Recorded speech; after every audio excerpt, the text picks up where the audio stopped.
মোহিনী রান্নাঘরে আপনাদের সকলকে স্বাগত জানাচ্ছি।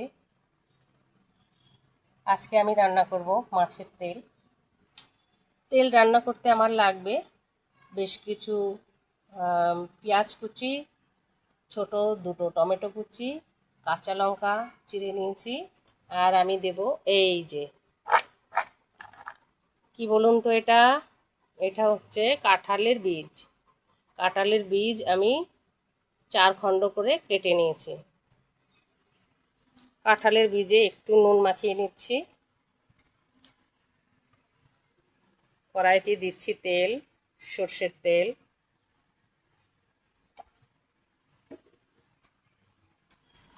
কাঁঠালের বীজগুলোকে আমি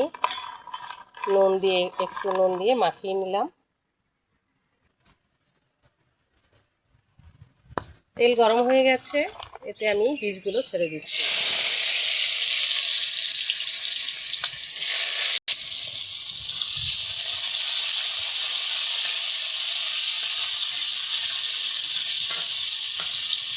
খুব ভালো জিনিস কাঁঠালের বীজ, খেতেও যেমন স্বাদ তেমনি এর পুষ্টিগুণে ভরপুর।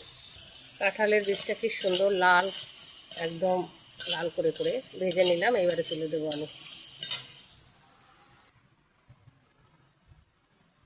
তেলে আমি দিয়ে দিচ্ছি কালো জিরে,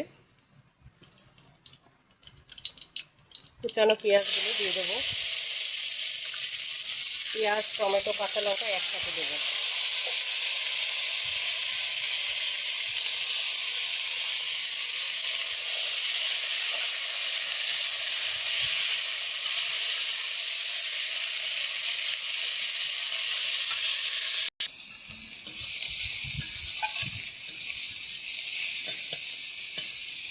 পেঁয়াজটা কিন্তু পুরোপুরি হয়নি, হাফ হয়েছে।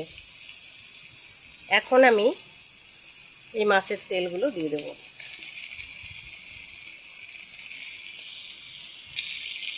লবণ দিয়ে দিচ্ছি, আর একটু হলুদও দিয়ে দিচ্ছি।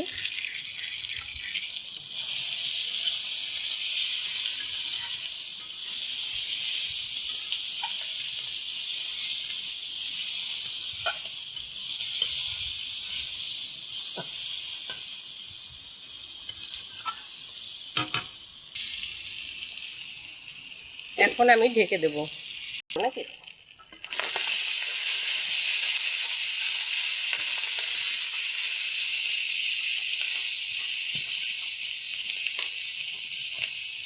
এই তেলগুলো এখন একদম নরম হয়ে গিয়েছে।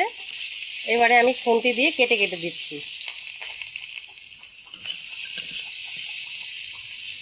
এই যে পিস পিস হয়ে যাচ্ছে।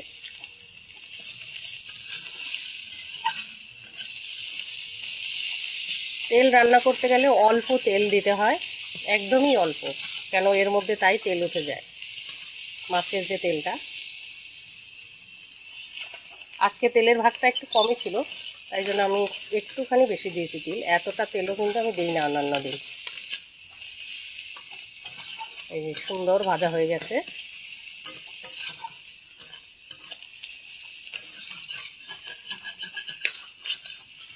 আমাকে কিন্তু কয়েকজন বলেছিল যে দিদি ভাই মাছের তেলটা রান্না করে কিভাবে করে, মাছের তেল রান্না করাটা দেখাবেন।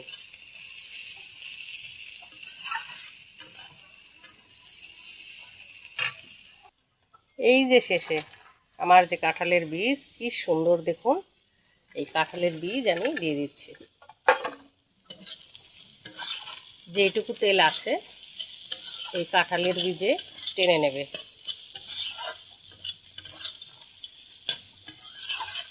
খুব সুন্দর সুস্বাদু খাবার। কাঁঠালের বীজ দিয়ে তেল রান্না হয়ে গেল।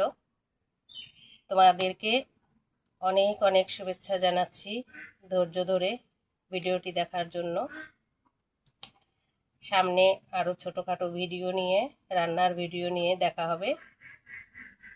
আজকে এই পর্যন্ত।